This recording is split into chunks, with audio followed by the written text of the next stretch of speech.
You know, we hear the term two-tier justice a lot these days, and Australia, like the rest of the Western world, is suffering from an ideological rot of its institutions. One of those institutions being the court system, and the very obvious bias that is shown towards immigrants who commit crimes. David Rayan, an Indian IT worker, not only avoided jail, but avoided deportation after assaulting 17 women in Melbourne. What's particularly egregious about this case is the fact that a tribunal found that his 3-year-old daughter was the reason why he shouldn't be deported, yet he can't even see her. And for those who are thinking, yeah, Celine, but that's just one example, I can assure you, it's not. This one here avoids deportation. An Indian sex offender who exposed himself to teenage girls. No deportation. Indian driver avoids deportation. Have a go at this one. Apex gang member who was spared deportation avoids jail over hammer rampage.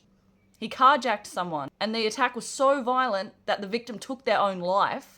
Yet Magistrate Abigail Birchall said that she took into account that immigration detention is supposedly torture.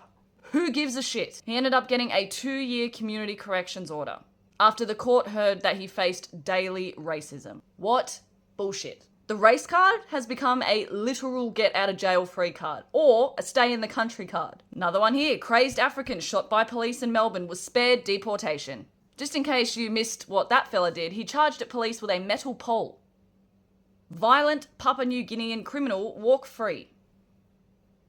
He choked his girlfriend unconscious. Oh, and just in case you're wondering, for the very few ones that do get deported, they get to stay in 5-star hotels. Now, after seeing all of that, I want you to look at this one.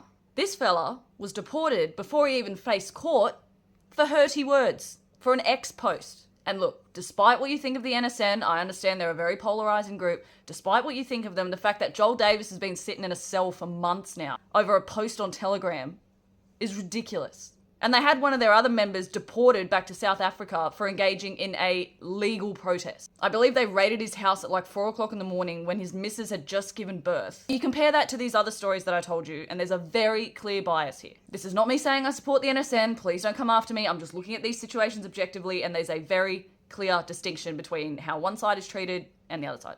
Now, our immigration minister is Tony Burke. You know, the fella that banned Candace Owens, the lady that sits behind a laptop because she's too dangerous, yet he'll willingly let violent thugs roam our streets. Why do you think that is? Well, educated guess, but let's have a look at Tony Burke's electorate, Watson. Let's have a look at the suburbs that come under Watson.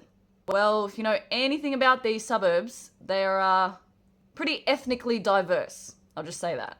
It would be hilarious if it wasn't for the people getting hurt, and the people that will continue to be hurt. So when I and many other people call for mass deportations, let's start with this lot.